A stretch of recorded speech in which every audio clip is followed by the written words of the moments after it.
The maintenance schedule says it's time for a lube job. But instead of heading to a gas station, we've come to a bigger facility. That's because the vehicle to be serviced is somewhat bigger than a car. And it's more complex, so the lube job is going to take a little longer. This is a Boeing 757. We do it every 6 months or so. We'll have the airplane completely lubed. We have to lube about 700 lube points on the aircraft or lube areas. And this will be accomplished in approximately 50 man-hours. Welcome to the American Airlines maintenance facility in Tulsa, Oklahoma, where the lubing begins with the 757's wings. On the wing of this airplane, we have to lubricate all the flight control surfaces to change the shape of the wings. These surfaces include the spoilers, the leading edge slats, the ailerons, and the flaps. All the pivot points, actuators, and associated mechanisms must be greased. The lubricants we use on these aircraft have to face extreme challenges. They have to be able to work and operate and be useful in minus 60 degrees when they're flying up at altitude, down to setting on the ramp at 130 degrees. The synthetic grease for the flight control surfaces can withstand temperatures as frigid as minus 100 degrees Fahrenheit, or as searing as plus 250. We're on the tail of the aircraft now. This is the elevator that controls the pitch of the aircraft. And the gentlemen behind me are lubing the elevator hinge points and also the actuator points. Workers also have to lube the rudder. Meanwhile, the rest of the team has moved to the landing gear. At the lower points, which collect intense heat from the brakes, the technicians switch to a special high-temperature grease, which can withstand up to 350 degrees Fahrenheit. Finally, it's time to lube the massive turbofan engines. The engine on our Boeing 757 aircraft is in the 40,000 pound thrust range, and the engine oil quantity is only about 20 cores. Airline engineers are so confident about modern synthetic turbine oils that in this jet, the oil is rarely changed. It's usually just topped off. Through the normal replenishment that occurs as they use oil, we find that the oil stays good enough, fresh enough to operate very satisfactorily without draining and refilling the oil. It's taken 4 technicians 1 day, but at last this lube job is done. 1 plane, 700 lube points. Elsewhere in our machine-driven world, there are countless mechanical points to be lubricated.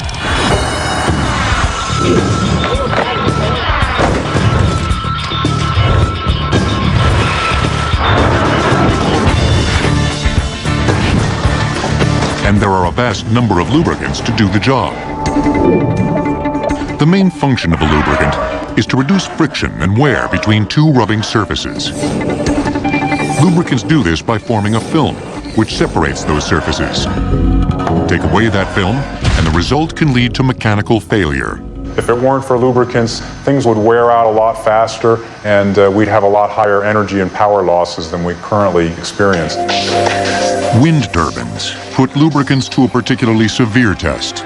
Some must endure over 1 trillion cycles on their rotating elements over 20-year spans. Under severe circumstances, if those oils weren't doing a good job, or if the gearbox had some sort of a failure, then the rotating propeller wouldn't be able to turn the gearbox, so you wouldn't generate electricity, but you'd generate an awful lot of heat, damage the gearbox, and potentially even have a fire.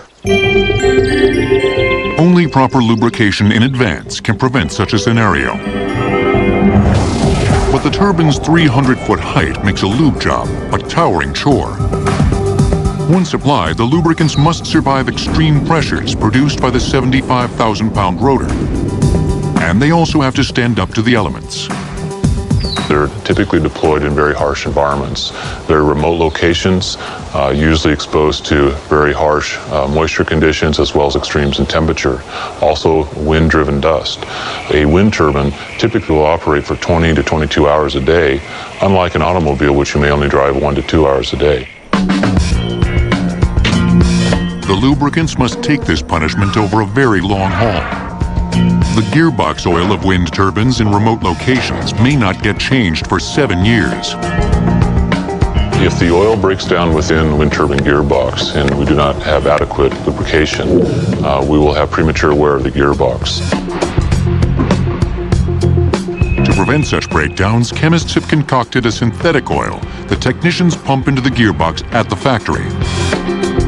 The lubricant can weather extreme temperatures and last for years.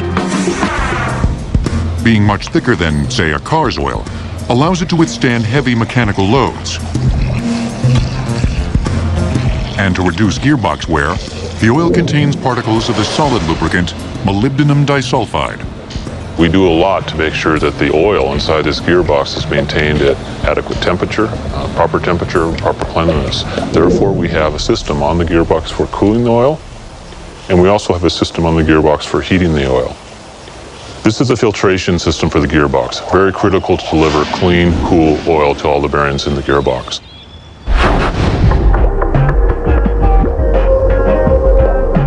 The origins of lubricants date back a lot farther than your last oil change. Evidence of one of the earliest lubricant discoveries was from early Mesopotamia, dating to about 3250 BC. An early potter's wheel that was discovered showed evidence of hydrocarbon lubricants, probably from a tar seepage in the local area. Relics from Egyptian burial sites reveal that ancient wheels of other kinds were also lubed.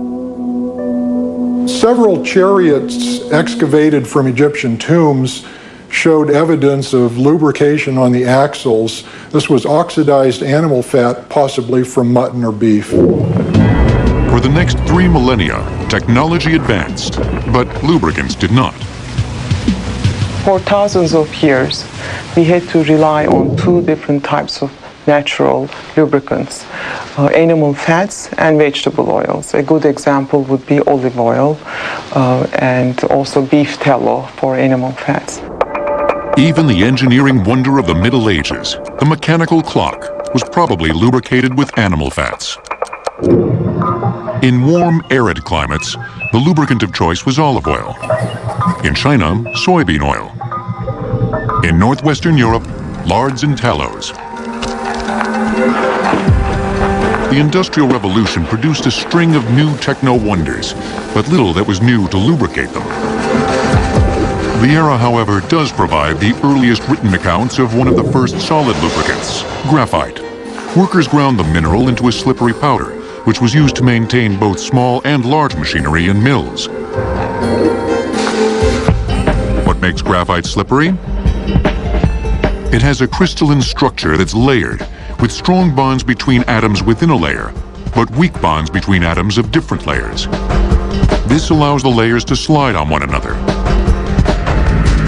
But by and large, the groundbreaking machines of the Industrial Revolution were lubed with the same old stuff, though with a new twist. They were still using the same lubricants, goose grease, lard, palm oil, things like that, but they started mixing them in exotic combinations. There was one organic lubricant of the era, however, that trumped the rest. A liquid hydrocarbon produced by the sperm whale. Sperm whale oil is a natural ester, and it stands up better to oxidation. It doesn't turn rancid and smell bad, and on top of that, it's an excellent lubricant. Sperm whale oil had unique properties in that it had a good shelf life. It had good high temperature properties and didn't break down at elevated temperatures as readily as other vegetable and animal-based oils, and so it became sort of the gold standard for lubricants. The sperm whale was hunted for its oil from the 1700s until the early 1980s. The liquid was extracted from the blubber and huge head cavity of the whale, a unique feature compared to other whale species. Sperm whale oil was used for high-precision instruments such as clocks, high-speed machinery, and other delicate equipment that needed lubrication. But during the Industrial Revolution, people used sperm whale oil primarily for illumination. It was the fuel burned most widely in lamps. And these beautiful creatures were almost hunted to extinction because of this use, and it was becoming very expensive to secure sperm whale oil for these uses. So the search was on for another fuel to replace sperm whale oil. One possibility, petroleum. For centuries, people living where it seeps naturally to the surface collected it for various uses. Egyptians used petroleum for their advanced mummification techniques. Some Native Americans sealed their canoes with it, while other Americans even drank it for their health. In the early 19th century and on, there were many folks gathering up these oils and selling them as all-purpose cures to cure anything from jaundice to liver disease to the gout. Petroleum had little significant application until 1849, when innovators developed a process for distilling a lamp fuel from coal, a light oil, called kerosene. In the mid-1800s, they discovered that they could take coal and heat it up and cook the oils out of it. They got two cuts. One was kerosene and one was a thicker oil that was used for lubrication. Kerosene was easy to make, smelled better than sperm whale oil as it burned, and didn't spoil. It created less smoke, it provided a more even and bright light, and with the discovery of being able to just pump oil out of the ground and put a little bit of distillation on it to create lots of kerosene, it drove the price of kerosene way down and really drove the use of whale oil out of the lamp oil market. By 1857, kerosene lanterns had snuffed out whale oil lamps. But petroleum lubricants had not replaced the old animal fats and plant seed oils, which were cheaper to make. However, a new method of producing petroleum was about to revolutionize lubrication and the world.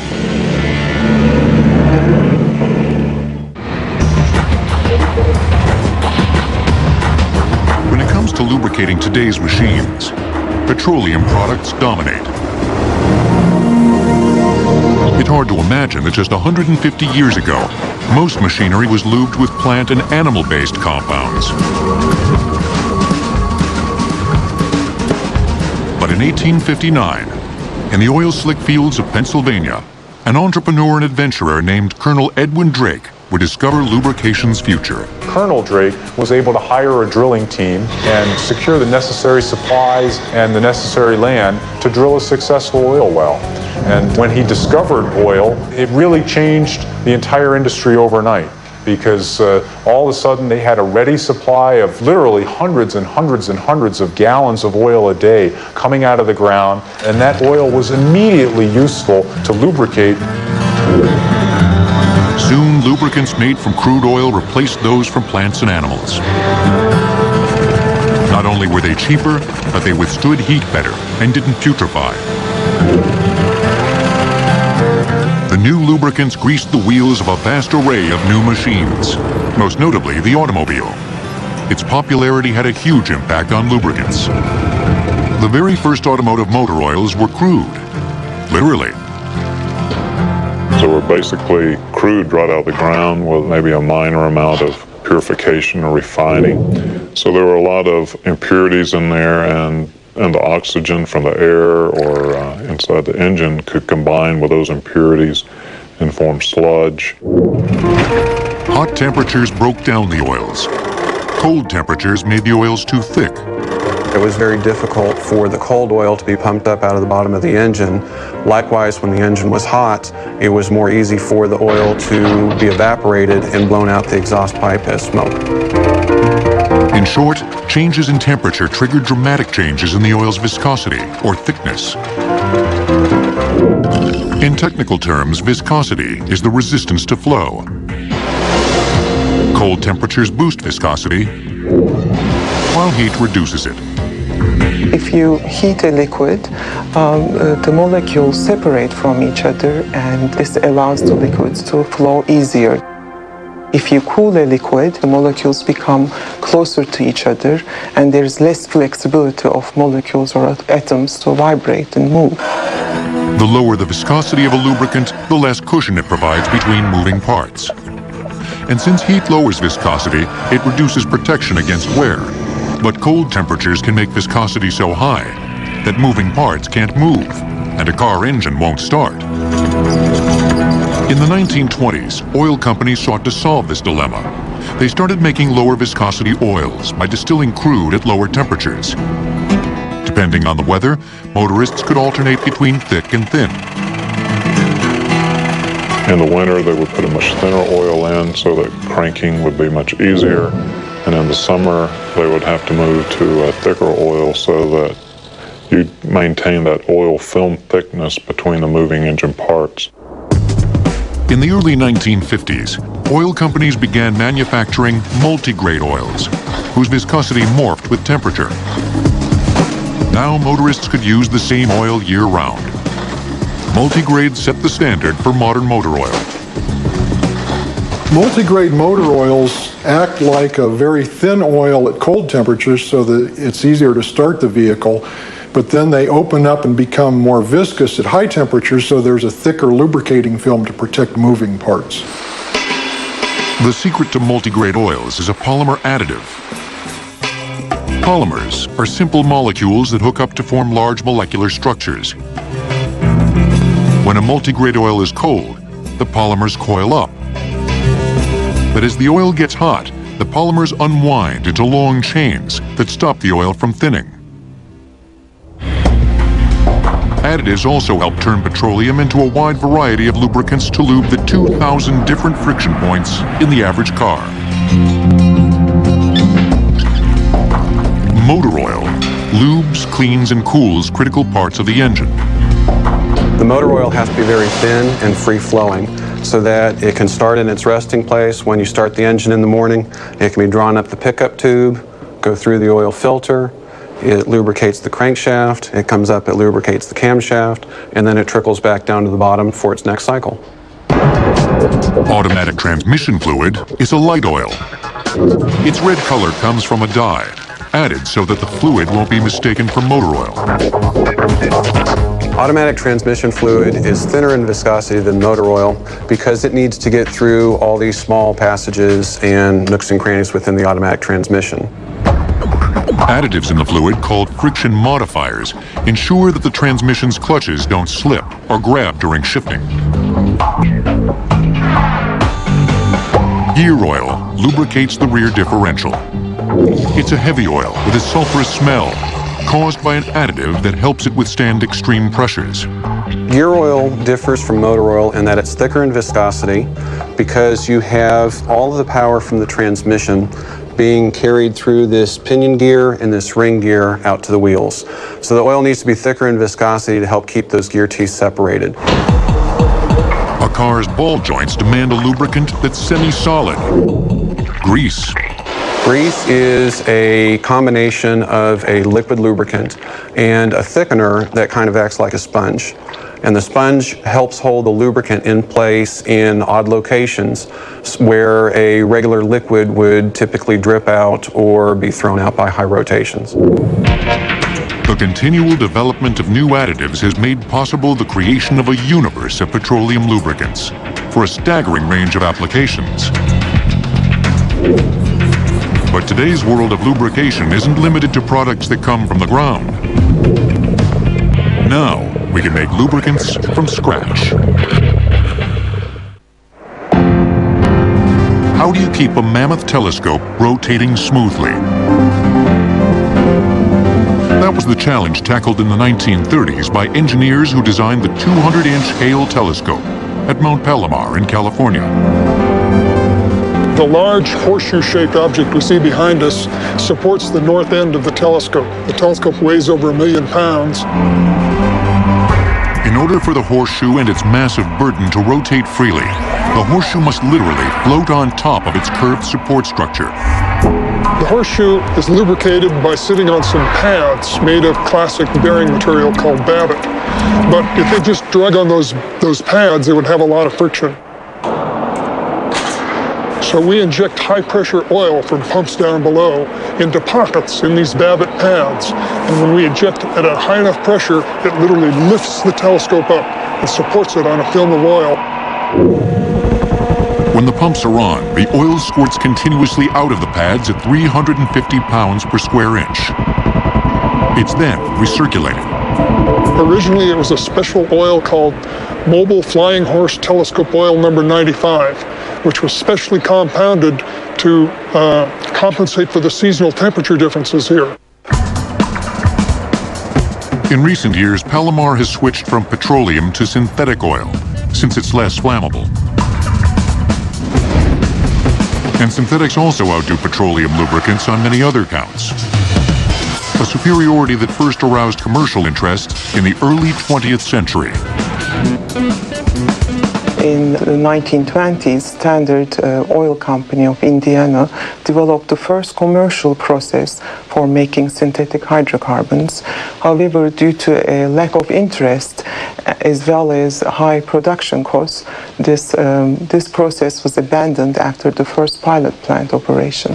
During the same time, IG Farben Company in Germany developed the same process.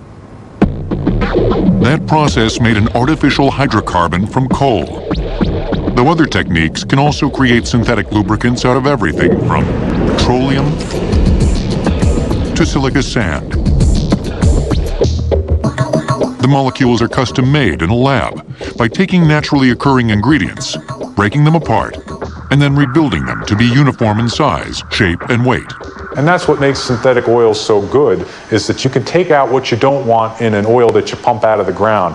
With a synthetic oil where you start with a pure gas, for example, and you make a polymer fluid from a couple of pure gases that you react together, you know what you wind up with because you control the starting materials. So you have better control of things like how viscosity changes with temperature. On the other hand, conventional lubricants made from crude oil contain some molecules you don't want. Petroleum oils are a mix of different types of molecules, including some that are broken or jagged. The early synthetic oils were developed to avoid this. The flawed molecules in petroleum easily attach to oxygen molecules, and that triggers oxidation, which breaks down the lubricant. But for Germany in the late 30s, the big problem with petroleum was its scarcity.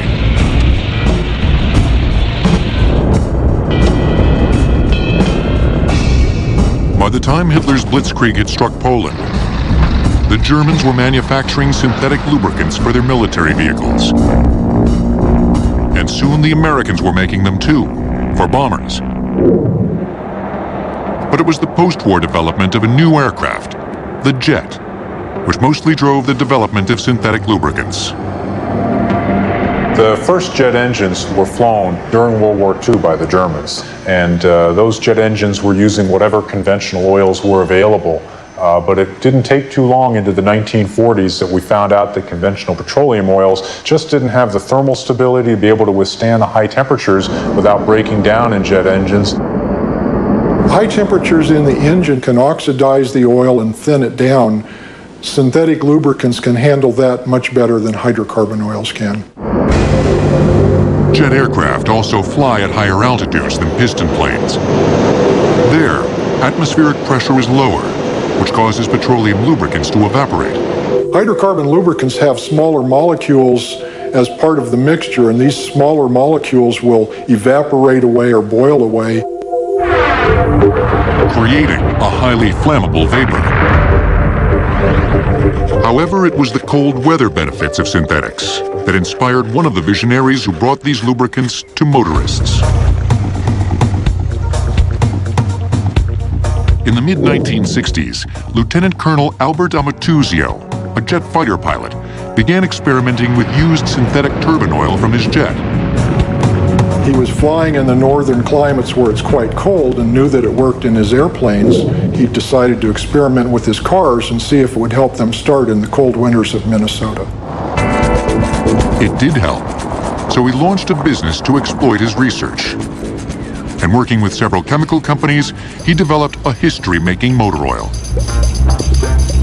In 1972, it became the first 100% synthetic car motor oil to be approved by the American Petroleum Institute. Synthetic motor oils excel in winter cold because they aren't hampered by harmful chemicals found in petroleum. There's just a lot of paraffin-type molecules that make wax that occurs in nature, and it finds its way into crude oil. At cold temperatures, the paraffin hardens, hindering the flow of motor oil. From a cold start in wintertime, it can take as long as 20 minutes for the oil to get to the working parts in the engine. In 20 minutes, you can have disastrous wear occur. Today, all of the major oil companies manufacture synthetic motor oils. Though they cost 2 to 4 times as much as petroleum products, synthetics now rate as one of the fastest growing segments of the oil industry. But synthetic lubricants can also be solids. The world's best known solid lubricant, Teflon, was discovered by accident in 1938.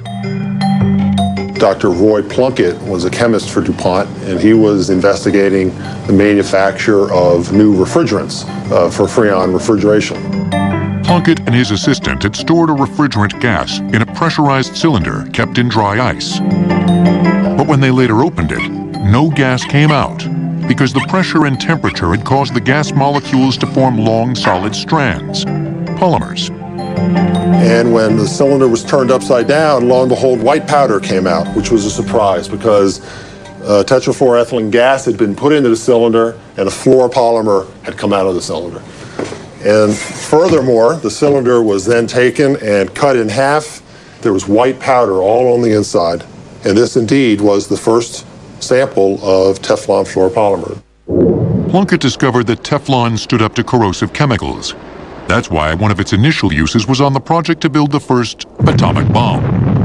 Gaskets made out of Teflon fluoropolymer were very good in corrosive environments, and the Manhattan Project required corrosive chemistry to purify and enrich the uranium.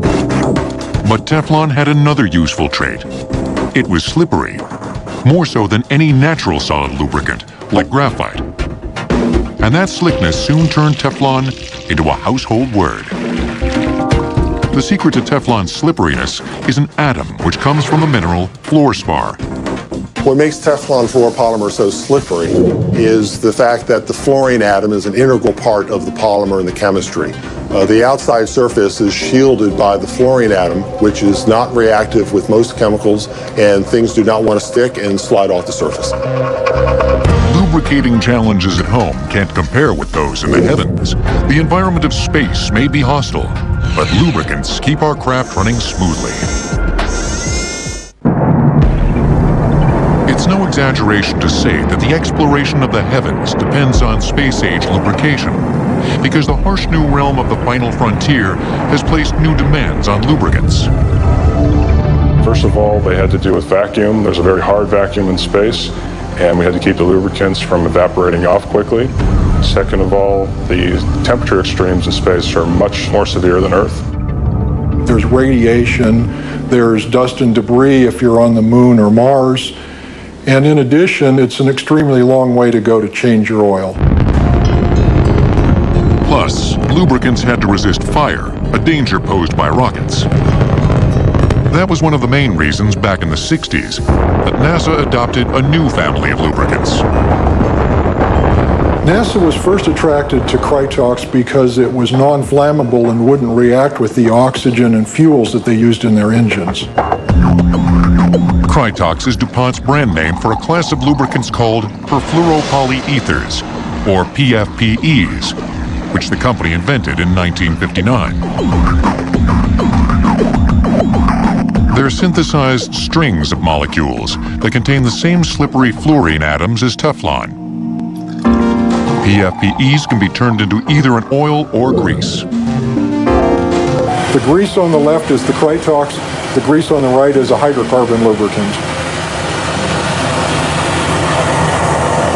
As you can see, the Krytox is unburned and still looking good. The hydrocarbon lubricant is still burning and will continue to burn until it consumes itself. And PFPEs had other traits that made them perfect for space. They were slow to evaporate, resistant to radiation, and performed in extreme cold. At low temperatures, Krytox dramatically outperforms hydrocarbon lubricants. Both samples have been chilled to minus 94 Fahrenheit. The Krytox still pours. The hydrocarbon is frozen solid. NASA has employed PFPEs on everything from spacesuits to the Mars rovers. PFPEs were the only choice for the deep freeze of Mars. Mars tends to be kind of a cold place. And one of the things that's nice about the fluorocarbon oils is that we can really tailor their molecular weights and come up with an oil that flows very freely at very, very low temperatures. At temperatures hundreds of degrees below zero, we still get good flowability. PFPEs have lubricated the Mars rovers since the very first mission in 1997. Every mechanism that keeps a rover roving depends on them. There's the 6 wheels, and 4 of those 6 wheels steer. There's a suspension that holds onto the wheels that also articulates to keep all 6 wheels on the surface. Over here we have the high gain antenna. This is the gimbal, that 2-axis gimbal, again lubricated with PFPEs. And this is what we communicate to Earth with. Also lubed by PFPEs, the rover's mechanical arm and its mast, which aims cameras. But PFPEs do have one drawback, which surfaces in zero-gravity environments. Like most things that aren't nailed down, they want to go places. One of the big challenges of space lubrication is that we're dealing with a zero-G or vacuum environment. In that kind of situation, the lubricant will have a tendency to want to migrate away from the surface to which it was applied, which is called creep. NASA thinks it may have been a creeping lubricant which caused control gyroscopes on the International Space Station to fail. The Pennzoil Company solved the creep issue in the 1980s. They found out they could use a leftover material from their refineries to make a new lubricant called Penzane. Penzane is built starting with cyclopentadiene, which is a byproduct of gasoline out of the refinery. It's then reacted with gourmet alcohols to make the finished product. Besides working as an oil, this synthetic hydrocarbon can be turned into a grease, which in zero gravity stays put. Penzane is particularly resistant to creep because it has a high surface tension, so it adheres very well to the surface to which it's applied, and it stays there. PFPEs used by NASA have been spun off into many consumer products, from computer hard disks to gear for slippery slopes. In working with the Krytox PFPE products, we learned that it worked amazingly well on skis and snowboards.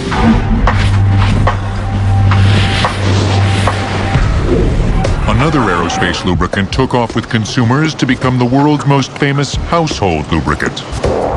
It was invented by a tiny San Diego firm called the Rocket Chemical Company. In 1953, they were hired to fix a problem with a rocket.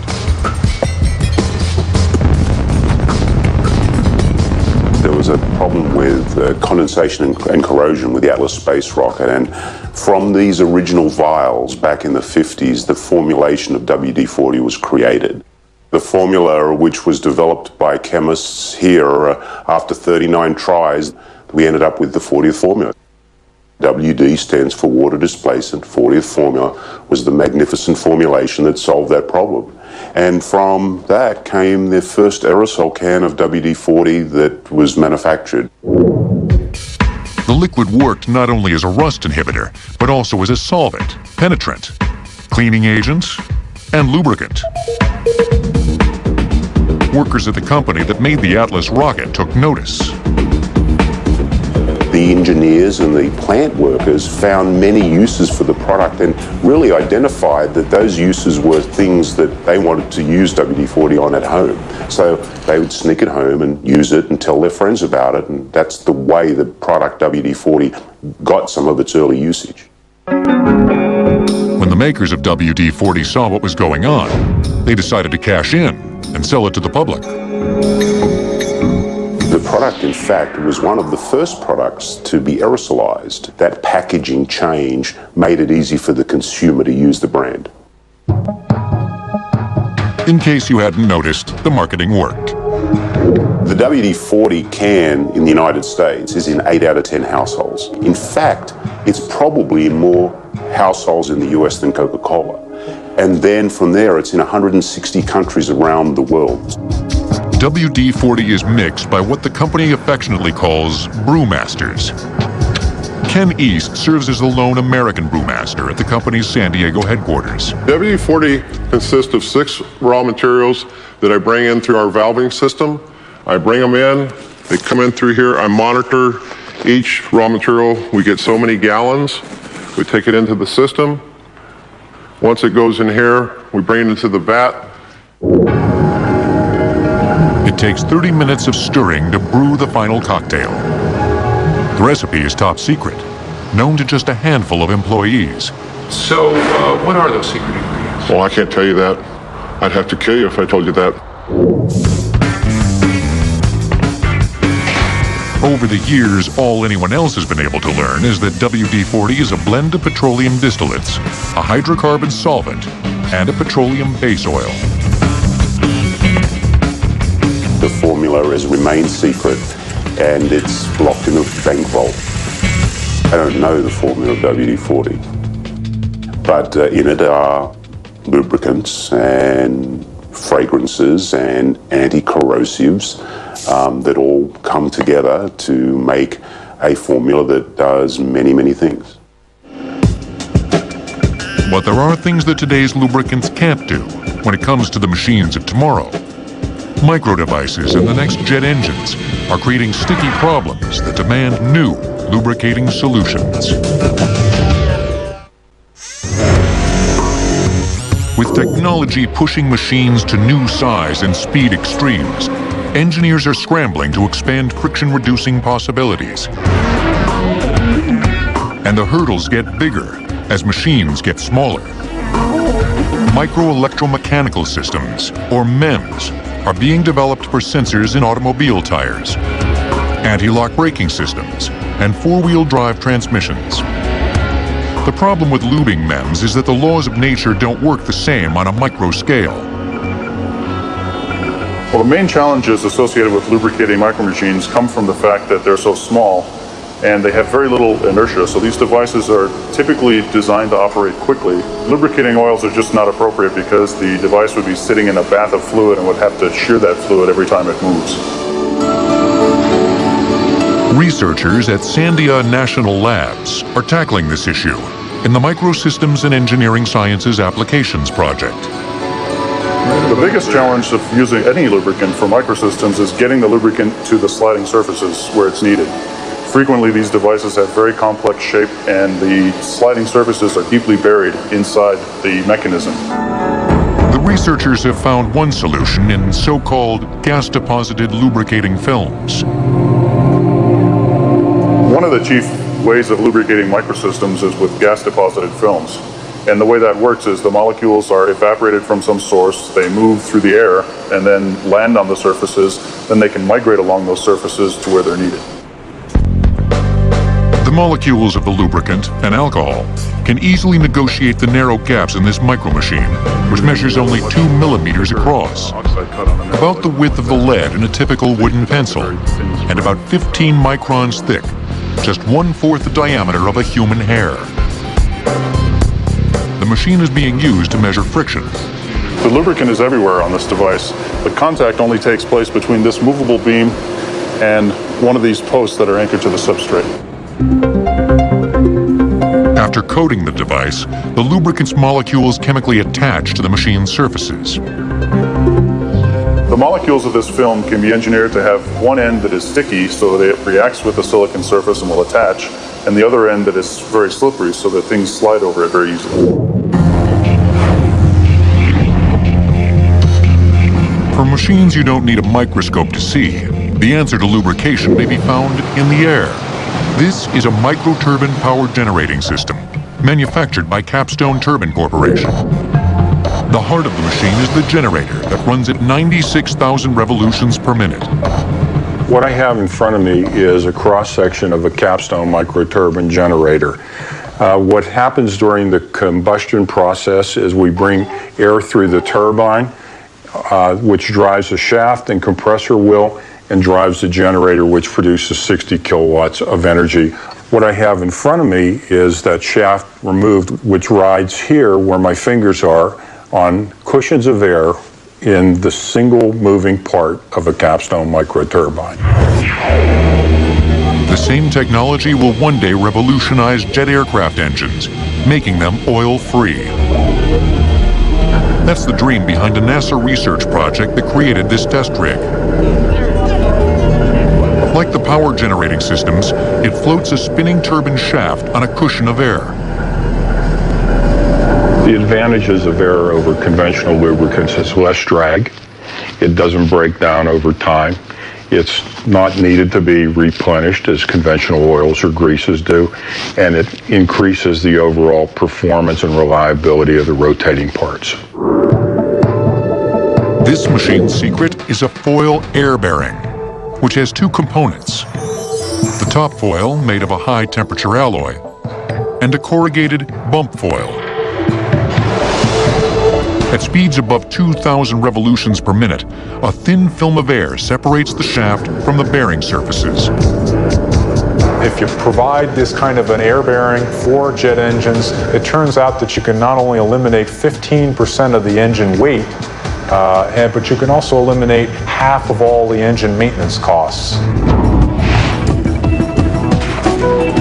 Air lubrication is also clean. This futuristic technology doesn't leak or burn oil like conventional turbo machinery. And there's no used oil to get rid of. It's abundant as a resource. It's green friendly. It's environmentally friendly. And more importantly, it provides for improvements in product performance heretofore not known in conventional types of bearings and lubricants. With air and the invention of new lubricants, our machines will be able to go further and faster for longer periods of time.